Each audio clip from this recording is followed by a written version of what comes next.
पुराने नियम में तुम्हें शैतान के बारे में नहीं बताया गया। शैतान भी कोई चीज है, उसकी कोई क्लैरिटी नहीं दी। थोड़ा बहुत वहां पर नाम आया है शैतान का पुराने नियम में, लेकिन जहां थोड़ा बहुत नाम आया, मैंने पूरी बाइबल में पुराने नियम में चेक किया, लोगों के अंदर वो विषय नहीं आया कोई शैतान है ऐसी चीज। पुराना नियम पढ़ोगे ना, अगर 2-3 जगह पर थोड़ा बहुत नाम आया शैतान का, लेकिन वहां के लोगों के दिमाग में, जैसे अब हमारे दिमाग में है शैतान, वो क्या करता है दुनिया में, क्या क्या कर रहा है, कैसे गड़बड़ करता है, वो लोगों के दिमाग में कभी नहीं आया। परमेश्वर के लोगों के दिमाग में ये चीज कभी नहीं आई, क्योंकि परमेश्वर ने भी इस चीज को कोई प्रकट नहीं किया, अच्छे से क्लैरिटी नहीं दी पुराने नियम में। तो ये बात तुम्हें मैं क्यों बता रहा हूं, क्योंकि अभी मैं एक पॉइंट समझाता हूं तुम लोगों को। जैसे मान लो मैं खुदा का दास हूं, अगर तुम सही से ना चलो परमेश्वर के साथ, आगे पीछे चलो, तुम गड़बड़ करो, आज्ञाएं तोड़ो, वचन को तोड़ो, तो मैं तुम्हें ये कहूं तुम्हारा ऐसा होगा, तुम्हारा वैसा नुकसान होगा, तुम्हारे साथ ये गड़बड़ हो जाएगी, तुम ऐसे श्रापित हो जाओगे, ये हो जाएगा, ऐसा हो जाएगा, तो तुम लोग क्या करोगे? गुस्सा करोगे ना? बोलो, करोगे या नहीं? करते हैं ना लोग गुस्सा। जब मैं ऐसे बात करूंगा तुम्हें समझाने के लिए कि तुम अगर ऐसे वचन नहीं चलते, ये आज्ञा नहीं पूरी करते, ऐसे नहीं चलते, ऐसे नहीं करते, है ना, जैसे जैसे खुदा ने कहा, तो तुम्हारे साथ ऐसा होगा, तुम श्रापित हो जाओगी, तुम्हारी ये हो जाएगा, तुम्हारी ये प्रॉब्लम आ जाएगी, वो आ जाएगी। तो लोग क्या करेंगे? ये तो गलत शब्द बोल रहा है, ये हमारे लिए गलत बोल रहा है। बोलो, ऐसा कहते हैं या नहीं कहते? तो गुस्सा करेंगे, हो सकते यहां ना आए ऐसा सुनने के बाद। इसलिए मैं तुम्हें परमेश्वर के वचन में जाकर आज पढ़ाता हूं, ठीक है? चलो हम परमेश्वर के वचन में जाएंगे, एक पॉइंट पकड़ेंगे यहां पर कि परमेश्वर कैसे बात करता है अपने वचन के अंदर, ठीक है? तुम्हारे लिए इस बात को समझना बड़ा जरूरी है, क्योंकि जब तक तुम्हें बाइबल और परमेश्वर के बारे में, उसके राज्य के बारे में अच्छे से नहीं पता, तुम फिर सही से अपना फेथ नहीं बना पाओगे, अपने विश्वास को अच्छे से परमेश्वर के साथ सेट नहीं कर पाओगे। रहोगे परमेश्वर में, लेकिन हालातों में रह सकते हो, मुश्किल में रह सकते हो, बीमारी में रह सकते हो। तुम्हें आजाद होना है, ब्लेस होना है, अच्छी जिंदगी लेनी है, तो ये विषय तुम्हारी जिंदगी में वेरी इंपॉर्टेंट है, इसे समझना। आमीन। सबका ध्यान है सीखने की तरफ, तो ध्यान दो, सीखना सबसे मेन है यहां पर। अगर तुम चमत्कार लेना चाहते हो, अगर वो बहन जिसको आर्मी हॉस्पिटल वाले ने कहा था तेरा ऑपरेशन होगा, अगर वो सीखी ना होती, उसको समझ ना होती, परमेश्वर क्या कर सकता है? मन खराब करती तो बुद्धि शैतान बंद कर देता, बुद्धि जब वो बंद कर देता फिर ये ऑपरेशन करा लेती। वो ऐसा करता है शैतान, नुकसान करवाता है। अच्छा है कि वो उसका मन अच्छा था, परमेश्वर के साथ नियम में थी, 20 के नियम में थी, सब नियम में थी। शैतान के तीर को, उसके अटैक को खत्म कर दिया फिर परमेश्वर, और उसे ब्लेस करके दिखा दिया ना। इस विषय को आप लोगों ने भी लेना है ध्यान से, ठीक है? जब तुम व्यवस्था विवरण 28 अध्याय पढ़ोगे 1 से, ठीक है, इधर देखो मेरी तरफ, तो वहां पर आप लोगों को सीखने को मिलेगा। परमेश्वर ऐसे कहेगा कि यदि तू मेरी आज्ञाओं को चित्त लगाकर सुने पूरा करने के लिए, तो मैं तुम्हें पृथ्वी में सारी जातियों से ऊंचा करूंगा, श्रेष्ठ करूंगा, ऐसे कहा परमेश्वर ने। फिर धन्य हो तू खेत में, अपने काम में, हाथों के काम में, तेरी संतान, तेरी गाय बैल भेड़ बकरियां, मतलब हर चीज में फिर तू धन्य होगा, बरकत पाए रहेगा। कब? जब तू मेरी आज्ञाओं को मानेगा, मेरे साथ वफादार रहेगा, पवित्रताई में चलेगा, खराई से चलेगा, तब ये आशीर्वाद तुम पर रहेंगे। चाहे किसी देश में काल पड़े लेकिन तुम्हें घटी नहीं रहेगी। तुम पूछ नहीं सिर होंगे, तुम कर्जा लोगे नहीं, कर्ज देने वाले बनोगे। ऐसे परमेश्वर ने बात की।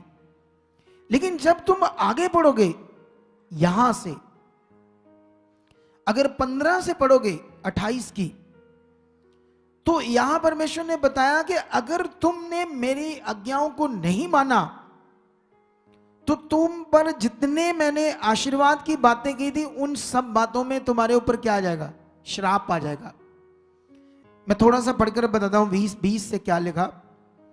फिर जिस जिस काम में तू हाथ लगाए उनमें यहोवा तब तक तुझको शाप देता और भयतुर करता और धमकी देता रहेगा, जब तक तू मिट ना जाए और शीघ्र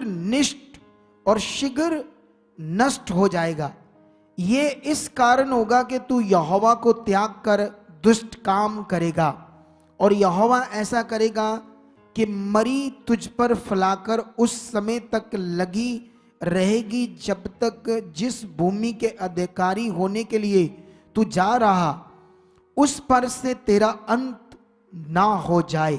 यहोवा तुझको श्रय रोग से और जवर और दाह और बड़ी जलन से और तलवार और झुलस से और घेरुई से मारेगा, और ये उस समय तक तेरा पीछा किए रहेंगे जब तक तेरा सत्यानाश ना हो जाए।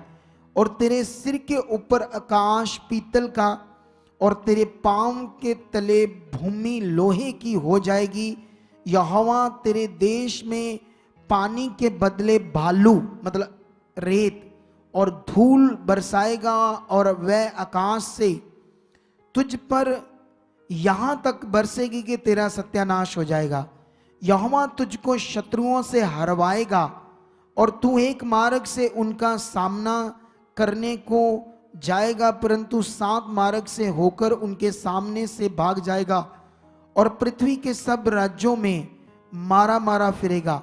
और तेरा शव आकाश के भांति भांति के पक्षियों और धरती के पशुओं का आहार होगा, और उनको कोई भगाने वाला ना होगा। यहोवा तुझको मिस्र से फोड़े और बवासीर और दाद और खुजली से ऐसा पीड़ित करेगा कि तू चंगा ना हो सकेगा।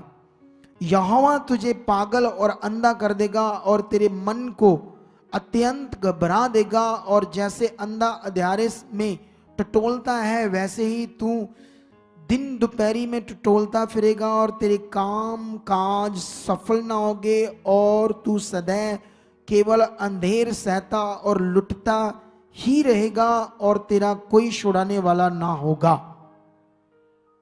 आपने समझा या नहीं समझा? मैंने यहां आमीन नहीं बोला, क्यों?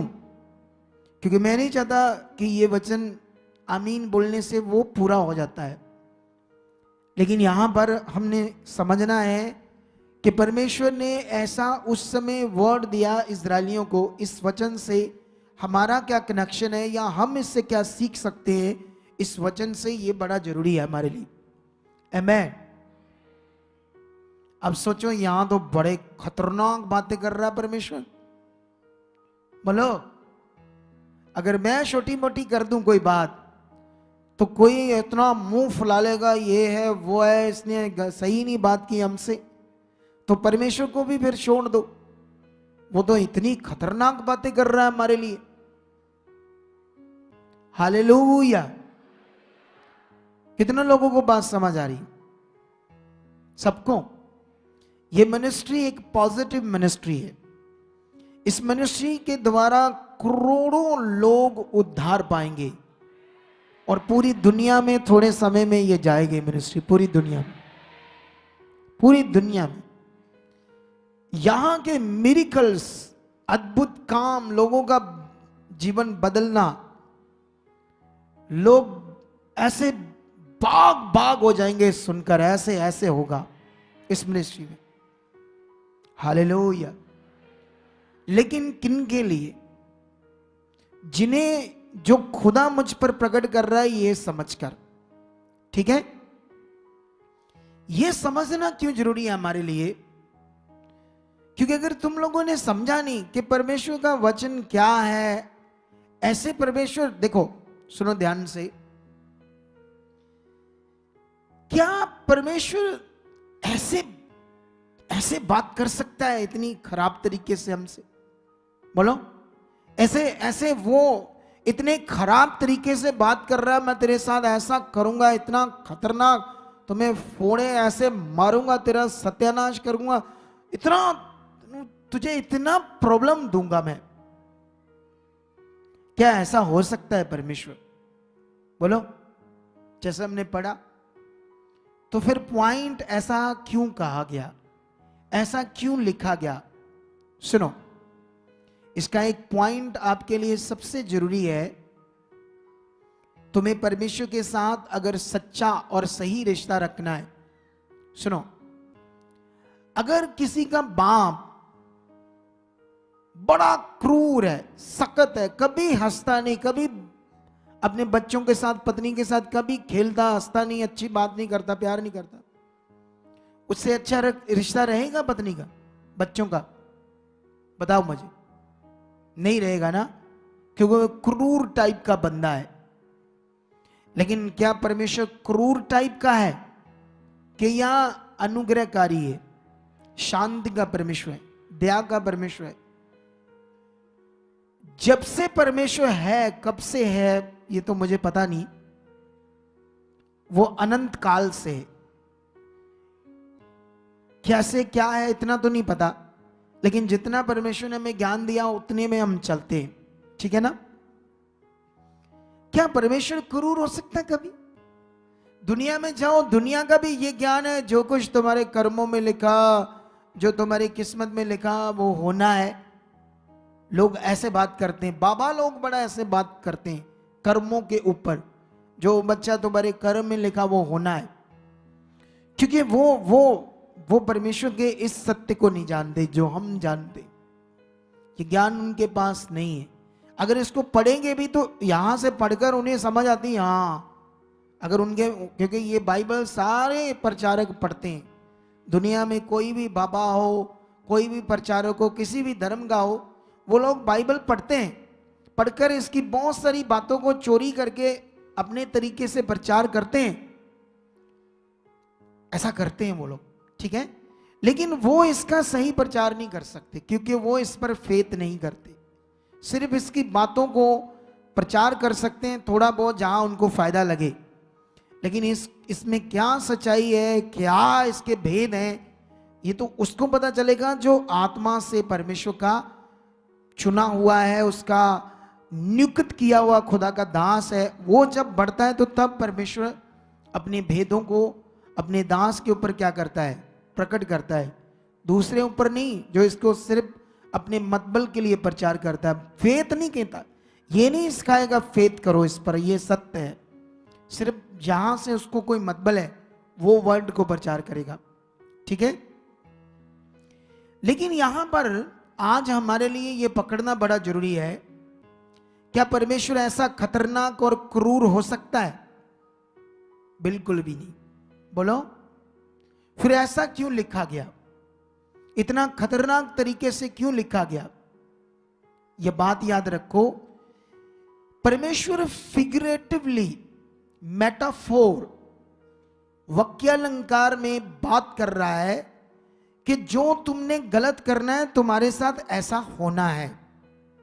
बोलो, अगर तुम परमेश्वर को छोड़कर, अभी एक बंदे को लाओ यहां पर, आज से ना 9-10 महीने पहले उसकी वाइफ में दुष्ट आत्मा थी, उसको यहां लेकर आया, वो किसी ने सुसमाचार दिया, तब वो किसी से दिहाड़ी लगाता था पेंट की, पेंटर था, पेंट का, घरों में पेंट करना। जब वो उसकी पत्नी से दुष्ट आत्मा निकाली, वो ठीक हो गई, उसके बाद वो थोड़े हफ्ते यहां परमेश्वर के साथ चलता रहा, उसको बरकत आई, उसका काम खुद को उसको मिल गया, ठेकेदारी का। जैसे उसको काम मिला उसने चर्च आना बंद कर दिया, आया ही नहीं। काम काम अपने काम, पैसा पैसा, और जो कमाता था कभी भी उसमें से उसने 100 रुपया भी नहीं कभी निकाला कि मैं परमेश्वर के लिए बोऊं, जिसने मुझे बरकत दी, मेरे पत्नी को चंगा किया।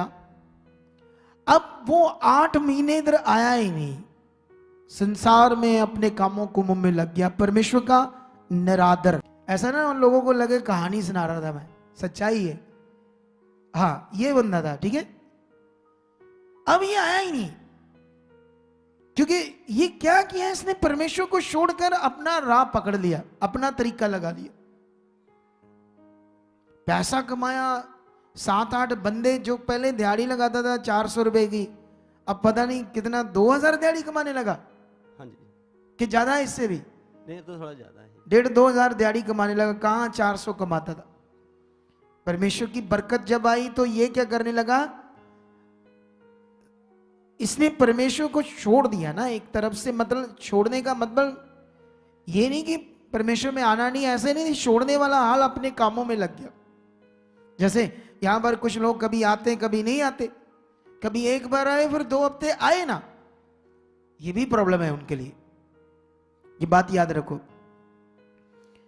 फिर ना शैतान ने इस पर अटैक किया।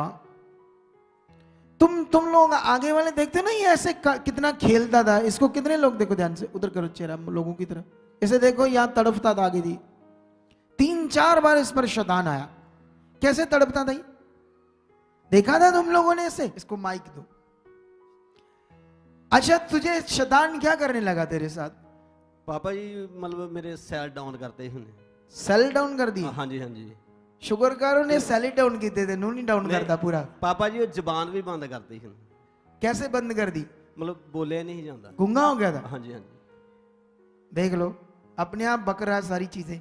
जैसे पुलिस के सामने नहीं बकता चोर, अब परमेश्वर के सामने बोल रहा है क्या क्या कर दिया था। अच्छा, फिर पापा जी जब पहली बार उन्हें कीते, बाद अपना इधर चर्च च आउंडे, मैं मैनू चर्च च लैके जाओ, ਉੱਥੇ ਲੈ ਜਾਓ ਜਿੱਥੋਂ ਮੇਰੀ ਘਰ ਦੀ ਨੂੰ ਚੰਗਾ ਕੀਤਾ ਹੈ। हाँ जी, हाँ जी। फिर पापा जी कथू ना गल आ गई ना कि चर्च आ, लोकल चर्च। हाँ, ते मेरी सस भी नाल ही, हाँ, ते वो लागे जो आए, मतलब चर्च दे लागे आए, थोड़ी हटवी है थोड़ी जी। तो वो शैतान ने मतलब मैनू ना फिर वो अटैक करता ने, फिर ते मेरा मतलब बसां आउंडियां, बसां मतलब जाना भी थल्ले आ जा, ऐसे कर रहा हाँ था। जी, हाँ जी। देख लो, मतलब वो ना पापा जी मैनू इस चर्च च आउन नहीं देन दिया। इस चर्च में मत जाओ। हाँ जी, ते जेड़ी मेरी मतलब सस आ, वो मतलब कहंदी भी जेड़ी अहीं चर्च च जाने कथू नंगल उत्थे लै जंदे आ, इस चर्च में मत जाओ। हाँ जी। फिर ये भी शैतान ना, शैतान को आग लगती है इस चर्च से, क्योंकि यहाँ की जो जीवित शक्ति है, जीवित शिक्षा है, जहाँ जिंदा शिक्षा, प्योर, यहाँ की जो सही मायने से खुदा के कलाम की शिक्षा है, उससे आग लगती है शैतान को। उसकी वजह से वो लोगों को यहाँ से किसी भी तरीके से जो मौका दे देंगे उनको तोड़ेगा, आगे पीछे करेगा। तुम ये दिमाग में रख लो सारे ये बातें। देख लो, इतना बुरा हाल इसका।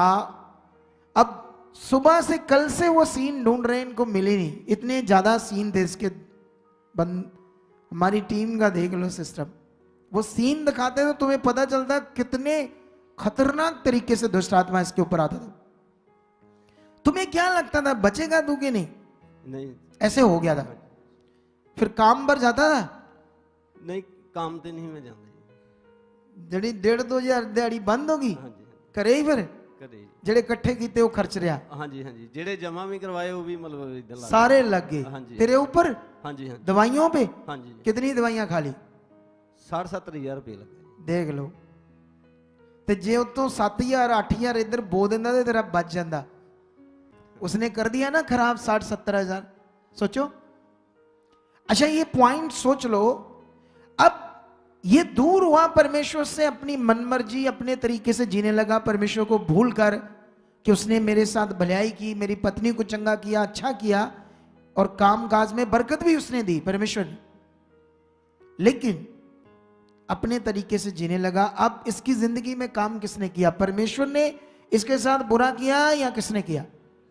इसके साथ खतरनाक, इसकी जीभ को बंद कर दिया, इसके सेल्स डाउन कर दिए, इसे बसों के नीचे मरवाना चाहता था, घर में क्लेश भी होगी, हाँ जी, कितना झगड़ा होता था रोज, बहुत ज्यादा ਹੁੰਦਾ है। बहुत क्लेश रहने लगा घर में पत्नी के साथ, सुसाइड के विचार, और ये सारी गंदी चीज, इसके पैसों का नुकसान, इसकी बॉडी का नुकसान, इसकी बीमारी, जो कुछ भी, जैसे यहां लिखा, कौन कर रहा है?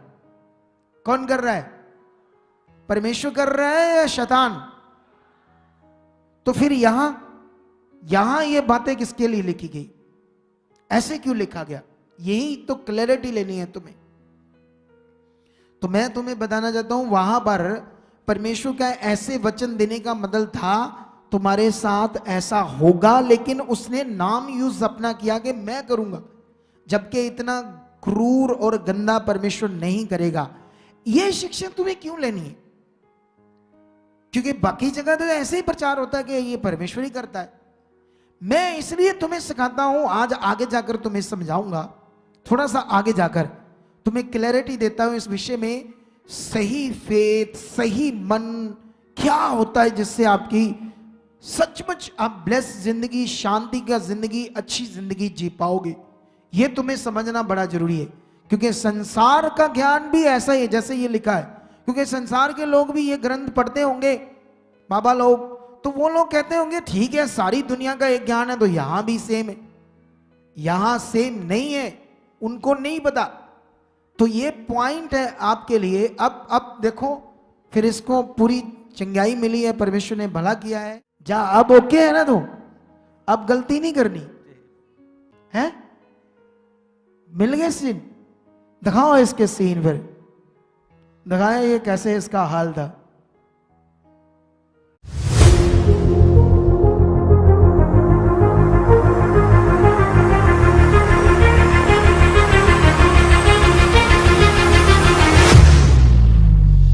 अपनी बॉडी में लो और रिसीव करो और हील होकर जाओ। आज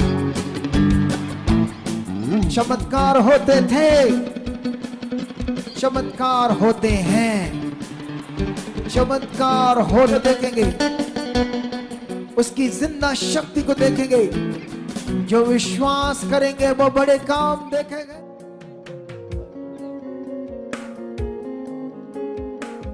चलो, क्योंकि ये तो वो सीन इनके पास अभी ढूंढने पड़ेंगे इनको। ये तो उछल उछल कर गिर रहा था ऐसे, इधर को उधर को, इतना बुरा हाल था इसका। तो ये परमेश्वर ने किया था इसके साथ। बस ये उसे भूलकर, उसकी दया को भूलकर अपने तरीके से चलने लगा।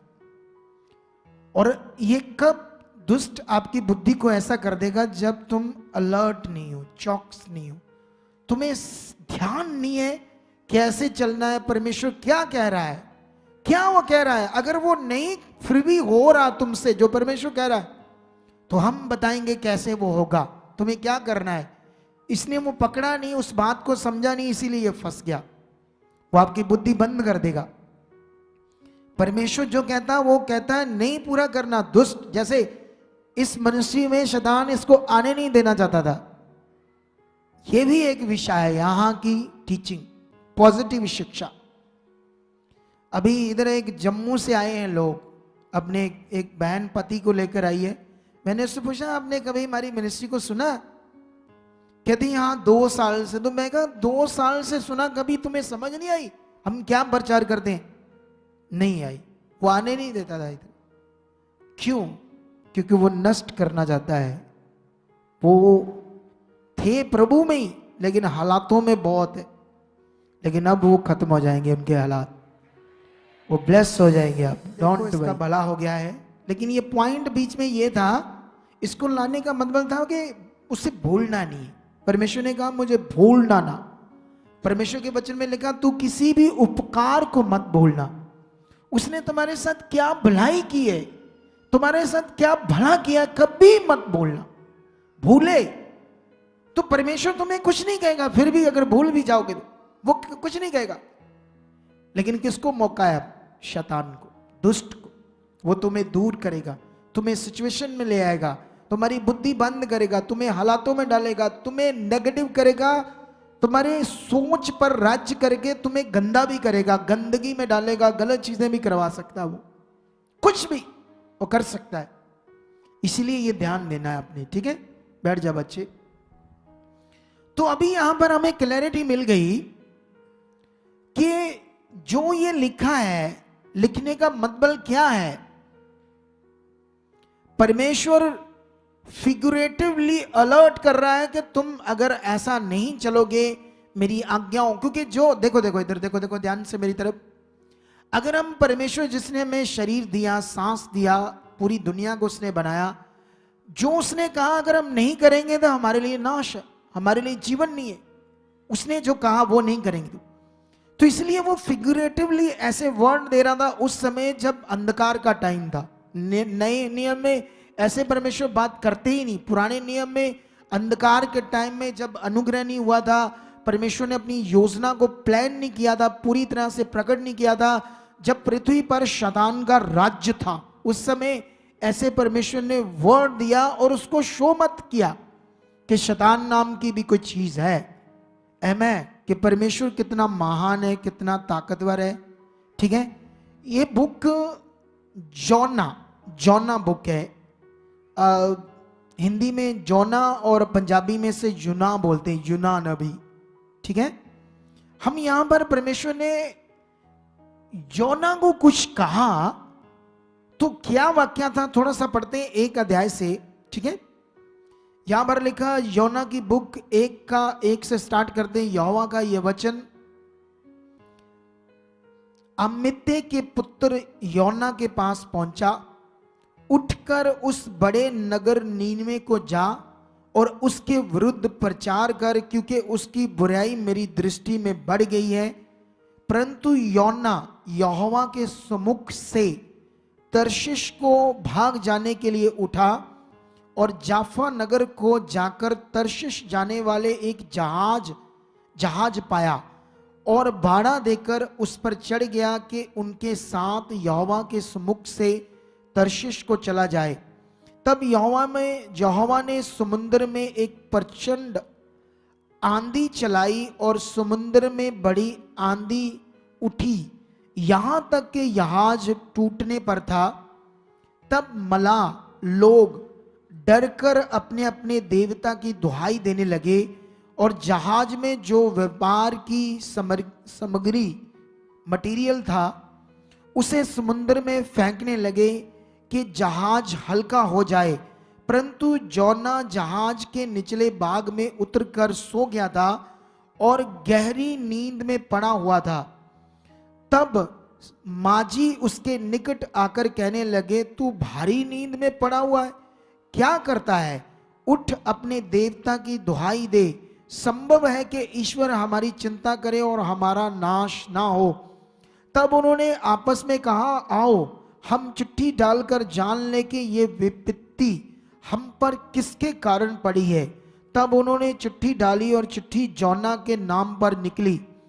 तब उन्होंने उससे कहा, हमें बता कि किस कारण से विपत्ति हम पर पड़ी है। तेरा बिजनेस कारोबार क्या है? तू कहां से आया है? तू किस देश और किस जाति का है? उसने उनसे कहा, मैं इब्री हूं और स्वर्ग का परमेश्वर यहोवा जिसने जल थल दोनों को बनाया है उसी का भय मानता हूं। तब वह बहुत डर गए और उससे कहने लगे, तूने ये क्या किया? वह जान गए थे कि वह यहोवा के सम्मुख से भागा है, क्योंकि उसने आप ही उनको बता दिया। आमेन। इधर ध्यान दो, ये मैंने पढ़ा दिया। हुआ क्या था? टॉपिक वाक्या शुरू में, और यहां पर भी हमारे लिए कुछ सीखने को बड़ा विषय है। आमेन। यहां पर परमेश्वर ने योना नबी को, जैसे मैं नबी हूं, अपना वचन दिया कि नीनवे के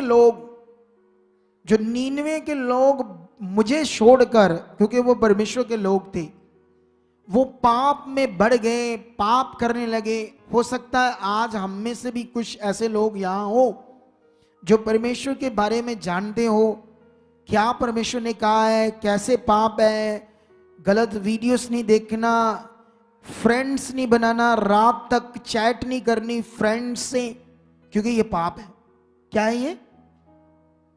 पता होता है, लेकिन कई लोग पता होता है फिर भी नहीं कंट्रोल कर पाते, क्योंकि आप किसके कंट्रोल में आ चुके हैं? शैतान की। ये बात याद रख लो।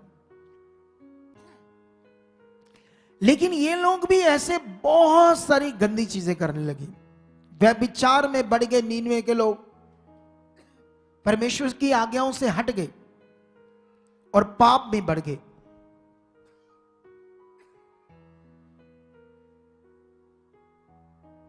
मुझे ये बताओ, जब इंसान पाप में बढ़ जाता है उसे कौन मारता है, परमेश्वर या शैतान?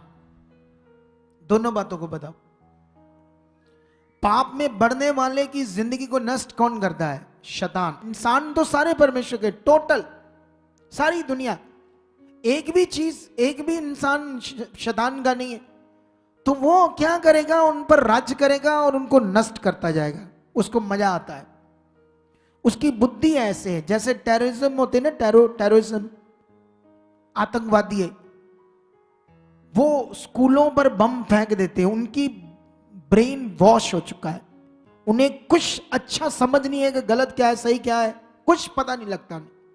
ऐसे ही शैतान है, उसको कुछ पता नहीं क्या करना क्या नहीं करना। वो उसकी जिंदगी से लोगों का बस नाशित होता है, वो लोगों को मारता, नाशित करता, गंदगी करता है, सब कुछ बुरा बुरा बुरा बुरा। ये शैतान है, ठीक है। लेकिन यहां पर वो लोग ऐसे थे तो अब देखो, इधर ध्यान दो, यहां पर विषय बड़ा तगड़ा है। यहां पर विषय ये है कि अगर वो पाप में बढ़ गए तो परमेश्वर का काम है कि जो पाप में बढ़ गया उन्हें नष्ट करना है। तो फिर उन्हें ऐसा क्यों कहना है जोना को कि उनको को भी अपना मन फिराओ, पश्चाताप करो? फिर तो जरूरत नहीं है। बोलो, सीधा अपनी शक्ति मारे परमेश्वर और नष्ट कर दे। लेकिन ऐसे क्यों परमेश्वर कर रहा है कि उन्हें कह रहा है कि तुम्हारे साथ मैं ऐसे तुम्हें नष्ट कर दूंगा, तुम्हें खत्म कर दूंगा, तुम नहीं तो अपना मन फिराओ, अपने पाप छोड़ दो। ये बात जोना को उसने कही कि उनका पाप मेरे तक बढ़ गया है, उनको जाकर बोलो उस देश के लोगों को कि पश्चाताप करें ताकि तुम्हारा मैं नाश ना करूं। यहां दो पॉइंट है। अगर जैसे मान लो जैसे एक सरकार है, तो सरकार के सामने हम जब क्राइम करते हैं तो वो माफ करते हैं या सजा देते हैं? दोनों में से क्या करते हैं सरकार? बोलो, है? सजा देते हैं ना। अगर तुम चोरी करोगे तो पकड़े जाओगे तो क्या होगी? सजा होगी ना।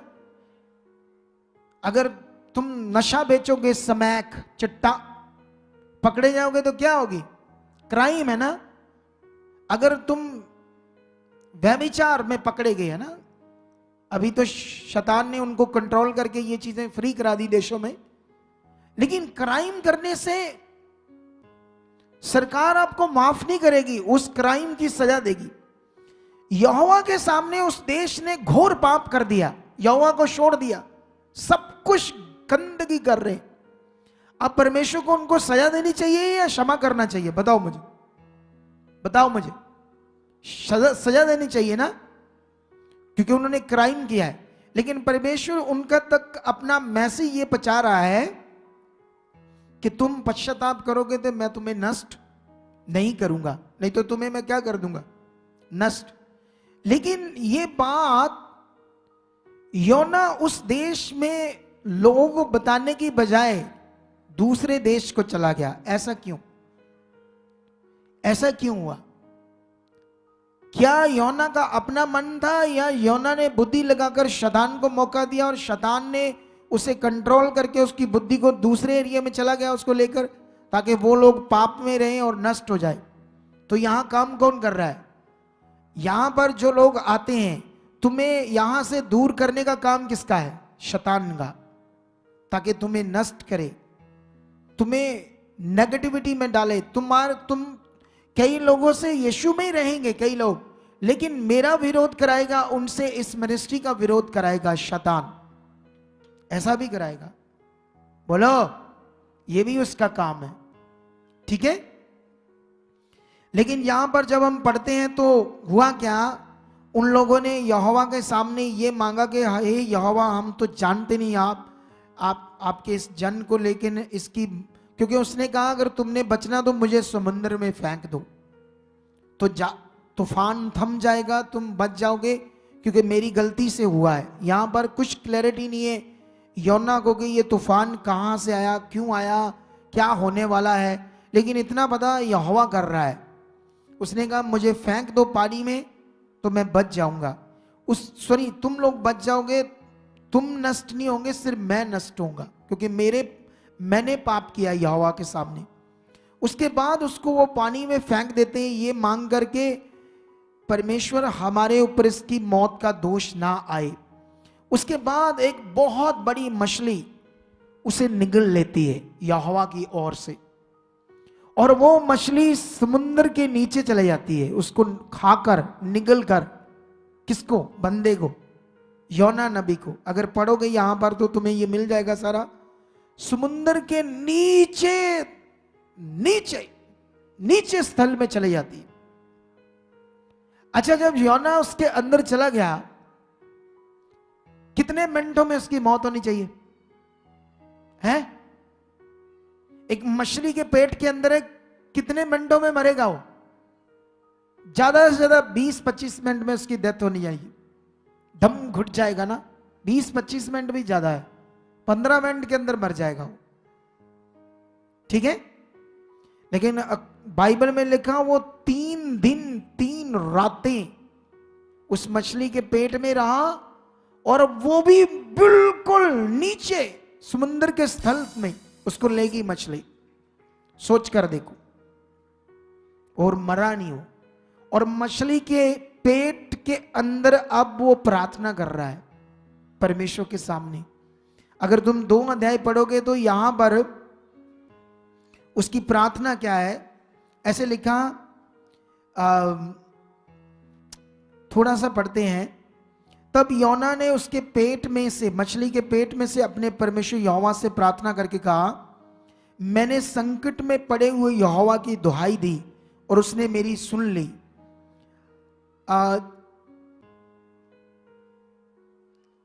3 में लिखा, तूने मुझे गहरे सागर में समुद्र के था तक डाल दिया और मैं धाराओं के बीच में पड़ा था। तेरी भड़काई हुई सब तरंगे और लहरें मेरे ऊपर से बह गई। तब मैंने कहा, मैं तेरे सामने से निकाल दिया गया हूं, कैसे मैं तेरे पवित्र मंदिर की ओर फिर ताकूंगा। मैं जल से यहां तक गिरा हुआ था कि मेरे प्राण निकले जाते थे। गहरा सागर मेरे चारों ओर था और मेरे सिर में सवार लिपटा हुआ था। तो अभी ये पढ़ते जाओगे तो तुम्हें बहुत सारी बातें मिलेगी जो योना यहोवा के सामने अब 3 दिन 3 रातें प्रार्थना कर रहा है, और कोई काम नहीं था उसका मछली के पेट में, और मौत भी नहीं आ रही उससे। खुदा की ताकत से वो जिंदा है।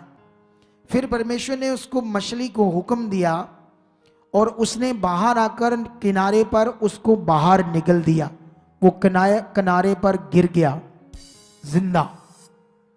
कितना बड़ा विषय है, कितना सामर्थ्य है हमारा परमेश्वर, कितना ताकतवर है हमारा परमेश्वर। लेकिन यहां सीखने वाला पॉइंट क्या है? परमेश्वर उससे बचा रहा है, वो बचाने वाला है, ठीक है। अगर हम यहां से 3 अध्याय अगर पढ़ें तो 3 अध्याय में उसने जाकर वहां पर क्या लिखा, 3:1 में, तब यहोवा का यह वचन दूसरी बार योना के पास पहुंचा, उठकर उस बड़े नगर नीनवे को जा और जो बात मैं तुझसे कहूंगा उसका उसमें प्रचार कर। तब योना यहोवा के वचन के अनुसार नीनवे को गया, और नीनवे एक बहुत बड़ा नगर था, वह 3 दिन की यात्रा का था। योना ने नगर में प्रवेश करके 1 दिन की यात्रा पूरी की और ये प्रचार करता गया, और वो मतलब योना उनके बीच में प्रचार करता रहा कि अब से 40 दिन के बीतने पर नीनवे उलट दिया जाएगा। तब नीनवे के मनुष्यों ने परमेश्वर के वचन की प्रतीति की, विश्वास किया। आमेन। इधर ध्यान दो सारे लोग, और यहां पर योना अब लोगों के बीच में जाकर प्रचार कर रहा है कि अपने पाप से पश्चाताप करो, अपने पाप को छोड़ो और किसकी इच्छा में चलो। अब लोग सुनकर अपना मन फिरा रहे हैं।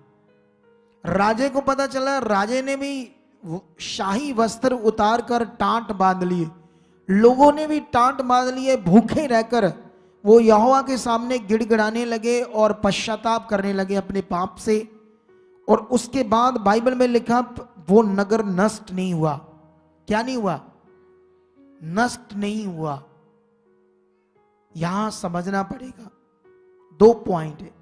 अगर परमेश्वर के सामने वो क्राइम है, सरकार के सामने क्राइम है, सरकार नहीं क्राइम को माफ करती।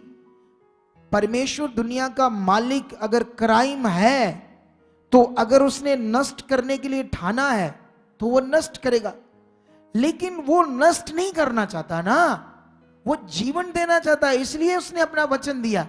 लेकिन ये सब बातें फिगरेटिवली हमारे अंडरस्टैंडिंग करने के लिए, हमारा परमेश्वर कितना महान है, कितना ताकतवर, कितना सच्चा है, कितना दया करने वाला है, कितना वो महान है, ये समझना जरूरी है आप लोगों को। संसार का ज्ञान ऐसे नहीं है, परमेश्वर का ज्ञान ऐसे। 4:1 से पढ़ते क्या लिखा। ये बात योना को बहुत ही बुरी लगी जब वो लोग बच गए। वो दिमाग में उल्टा पुल्टा सोचने लगा, मतलब शैतान ने डाल दिया उसके मन में, और उसका क्रोध भड़का। उसने यहोवा से ये कहकर प्रार्थना की, ये यहोवा, जब मैं अपने देश में था तब क्या मैं यही बात ना कहता था? इसी कारण मैंने तेरी आज्ञा सुनते ही तर्शीश को भाग जाने के लिए फुर्ती की, क्योंकि मैं जानता था कि तू अनुग्रहकारी और दयालु परमेश्वर है और विलंब से कोप करने वाला, करुणा निधान और दुख देने से प्रसन्न नहीं होता। आमीन। ये सोच लो, ये योना बोल रहा है, दिमाग अभी भी उसका टेढ़ा, अभी भी योना नबी नेगेटिविटी की बातें कर रहा है, दुष्ट का प्रभाव उसके ऊपर कुछ ना कुछ काम कर रहा है। और वो क्या बात कर रहा है? ये बात कर रहा है, गुस्सा कर रहा है कि तूने इनको नष्ट नहीं किया, ये नष्ट नहीं हुए तो ये इनका भला हो गया है, तो वो लोग मुझे गलत मानते होंगे, तू झूठ मूठ आया है, तू झूठ मूठ बोल रहा है, कोई परमेश्वर ने तुझे ऐसा नहीं कहा कि मैं। उसके दिमाग में ये बातें आ रही थी। ऐसी बातें सोचकर शैतान उसके अंदर काम करने लगा, वो गुस्सा करने लगा और परमेश्वर से बातें करने लगा और कह रहा, मैं जानता था तू अनुग्रहकारी परमेश्वर है, तू दया करने वाला है, करुणा निधान परमेश्वर है, तू किसी को दुख नहीं देता, ऐसा परमेश्वर है। लेकिन आगे थोड़ा सा पढ़ेंगे। और यहोवा ने कहा, तेरा जो क्रोध भड़का है क्या वह उचित है? इस पर योना उस नगर से निकलकर उसकी पूर्व ओर बैठ गया और वहां एक छप्पर बनाकर उसकी छाया में बैठा हुआ ये देखने लगा कि नगर का क्या होगा। तब यहोवा परमेश्वर ने एक रेड़ का पेड़ उगाकर, यहां पर सुनो ध्यान से, अगर मैं फटाफट से पढ़ दूं, 2 मिनट में पढ़ दूंगा तो तुम्हें एक पिक्चर समझ आ जाएगी सारी, ठीक है। देखो यहां पर लिखा, एक रेड़ का पेड़ परमेश्वर ने बढ़ाकर योना के सिर पर छाया की, जिससे वह उसका दुख दूर हो। योना उस रेड़ के पेड़ के कारण बहुत ही आनंदित हुआ। सवेरे जब पौ फटने लगी तब परमेश्वर ने एक कीड़े को भेजा, जिसने रेड़ का पेड़ ऐसा काटा कि वह सूख गया। जब सूर्य उगा तब परमेश्वर ने पुरवाई बहाकर लू चलाई और धूप योना के सिर पर ऐसी लगी कि वह मूर्छित होने लगा और उसने ये कहकर मृत्यु मांगी, मेरे लिए जीवित रहने से मरना ही अच्छा है। परमेश्वर ने योना से कहा, तेरा क्रोध जो रेड़ के पेड़ के कारण भड़का है क्या वह उचित है? उसने कहा, हाँ, मेरा जो क्रोध भड़का है वह अच्छा ही है, वरन क्रोध के मारे मरना भी अच्छा होता। तब यहोवा ने कहा, जिस रेड़ के पेड़ के लिए तूने कुछ परिश्रम नहीं किया, तू उसको बढ़ाया, तूने क्या उसे ना तूने बढ़ाया, जो एक ही रात में हुआ और एक ही रात में नष्ट भी हुआ, उस पर तूने तरस खाया। फिर ये बड़ा नगर नीनवे, जिसमें 1,20,000 से अधिक मनुष्य हैं, जो अपने दाहिने बाएं हाथों का भेद नहीं पहचानते, और बहुत से घरेलू पशु भी उसमें रहते हैं, तो क्या मैं उस पर तरस ना खाऊं? आमेन। इस वचन से मैं तुम लोगों को क्या समझाना चाहता हूं? मैं तुम्हें सिर्फ यह बताना चाहता हूं कि जो बाइबल है वो एक फिगरेटिवली ग्रंथ है, शास्त्र है, जिसकी रचना को कंप्लीटली समझना हमारे विश्वासियों के लिए क्या है? जरूरी है। अगर तुम ये सोचते हो परमेश्वर परीक्षा लेता है, तुम्हें दुख आने हैं यीशु में, तो फिर आने हैं, ज्यादा आने हैं, ज्यादा हालात आने हैं। अगर तुम्हें यह क्लैरिटी है कि परमेश्वर कोई प्रॉब्लम नहीं करता, मुझे कोई दुख नहीं देता, कोई हालात नहीं देता, उसकी ओर से कोई, वो मेरे लिए बुरा कभी सोचता नहीं, अगर तुम्हें यह पता है वो मेरे लिए सिर्फ भला करता है, मेरे लिए अच्छा करने के लिए यीशु कुर्बान हुआ है, तुम्हारा ये फेथ है, तो ऐसे बहुत सारे वचनों को तुमने फिगरेटिवली समझना है, इनका मीनिंग क्या है। अगर तुमने इसका मीनिंग दूसरी तरफ जोड़ दिया तो तुम्हारी जिंदगी में नेगेटिविटी, शैतान काम करेगा एक मिनट से भी पहले, ये याद रख लो। क्योंकि अभी मैं जो सिखाऊंगा इससे तुम्हें समझ आएगी। यहां तो बस मैं तुम्हें पढ़ा रहा था, अभी मेन पॉइंट पर मैं तुम्हें लेकर आऊंगा, ठीक है। यहां पर ये क्लैरिटी मिल गई कि परमेश्वर कह रहा कि वो दाहिने बाइने हाथ का भेद नहीं जानते थे, तो मैं क्यों ना उन पर तरस खाऊं। इसका मतलब यहां पर परमेश्वर का नष्ट करने का कोई नियम नहीं, उनको नाश करने का कोई भी नियम परमेश्वर का नहीं है। जब तुम आग जलती हुई कोलों के अंदर हाथ डालोगे तो तुम्हारा हाथ परमेश्वर ने पकड़कर डाल दिया या तूने खुद डाला? और जब तूने डाला तो तुम्हें पता होना चाहिए ये जो आग में हाथ डालेगा तो जलेगा, इसलिए तुम नहीं डालते, डालोगे तो जल जाएगा। परमेश्वर ने बताया कैसे तुम जल जाओगे, कैसे तुम नष्ट हो जाओगे, कैसे तुम्हारे परिवार श्रापित हो जाएंगे, कैसे तुम्हारी जिंदगी श्रापित हो जाएगी। उसने सिर्फ बताया अपना नाम लेकर पुराने नियम में, लेकिन परमेश्वर ऐसा कुछ नहीं करता। वो बेबस परमेश्वर नहीं है, वो सामर्थ्य है, वो ताकतवर है। वो चाहे तो एक मिनट से पहले सारी दुनिया को अपनी ओर कर ले, लेकिन अगर ऐसा उसने किया तो वो मनुष्य की अपने मन, अपनी इच्छा से नहीं होगा। परमेश्वर ने अपनी शक्ति से कंट्रोल करके उनको ऐसा कर दिया, लेकिन परमेश्वर चाहता है लोगों को स्वयं इच्छा से वो मुझे माने, अपनी इच्छा से मुझे जानकर, सुसमाचार सुनकर मन फिराए और फिर मैं उद्धार दूंगा। यह परमेश्वर का नियम है। इसीलिए हर बंदा यीशु मसीह में आने के बाद दुनिया को बचाने के लिए क्या देना शुरू कर देता है? सुसमाचार। सुसमाचार। अगर तुम सारे लोग सच्चे दिल से सुसमाचार देते, परमेश्वर के लिए जीते, तो सबसे पहले तो तुम्हारा घर ब्लेस होता, तुम्हारी जिंदगी ब्लेस होती, उसके बाद तुम्हें कोई घटी ना रहती। लेकिन तुम ऐसा करते नहीं। कभी किसी ने थोड़ा बहुत किसी को बता दिया, ऐसा करते हो। तुम्हें जीना है, सुसमाचार देना है परमेश्वर के लिए, इस काम के लिए उसने तुम्हें बुलाया है।